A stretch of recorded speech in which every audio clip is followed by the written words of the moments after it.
Thank you, sir. Okay, so the most awaited part of the program is to announce the winners by the chairman of the Board of Judges. So we have Mr. Anastasio Domingo Jr. to announce the top three.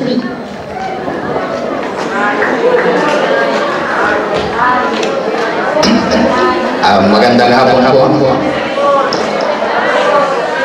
The most awaited time of the day. We, the members of the Board of Judges, have been, I think, aligned, and we came out almost unanimous. But they are very close. However, the counts there was maintained, and the ranking have been put together, and garnering the second runner-up is contestant number 8. Contestant number.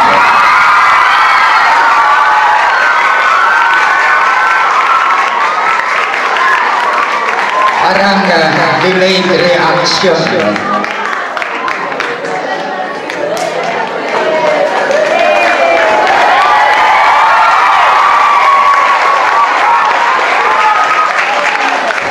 First runner-up. Contestant number 1.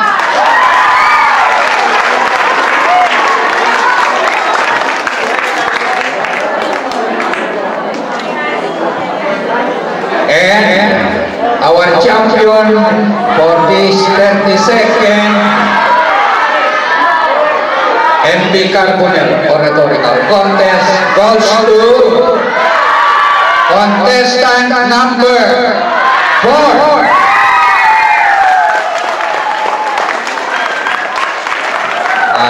To all of you, congratulations.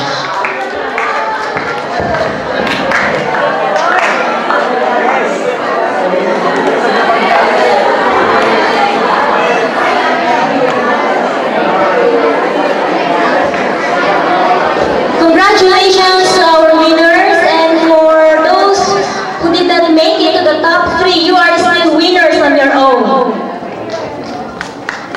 Okay, let's give them a big round of applause. And to our sponsor, thank you, ma'am. Thank you, sir.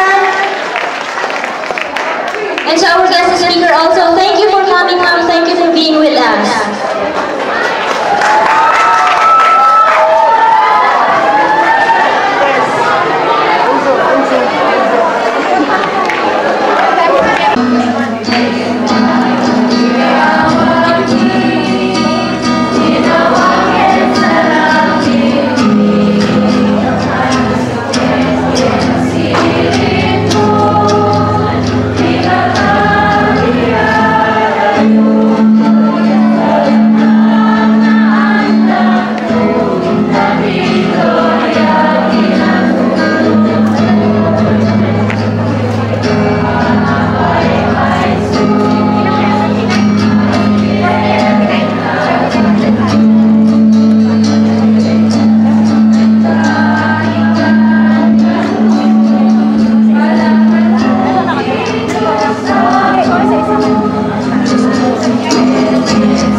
Galing ah. Dalawa ba, Kennedy? Marami ka ba dinala? Yung lechon dinala mo? Sarap pa.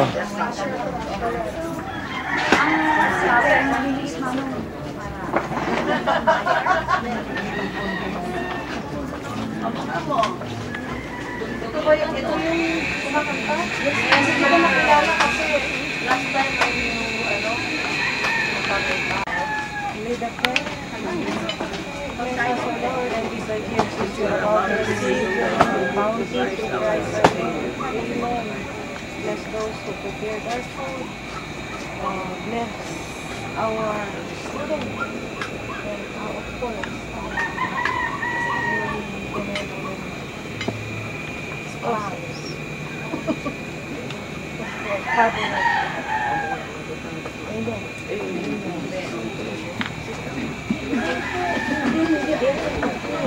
Yes, President.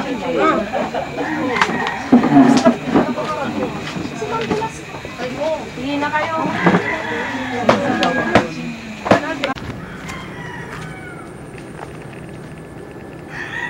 Okay, beginning to take a rooster inventory here. Yan ang kubo. And those are the drums.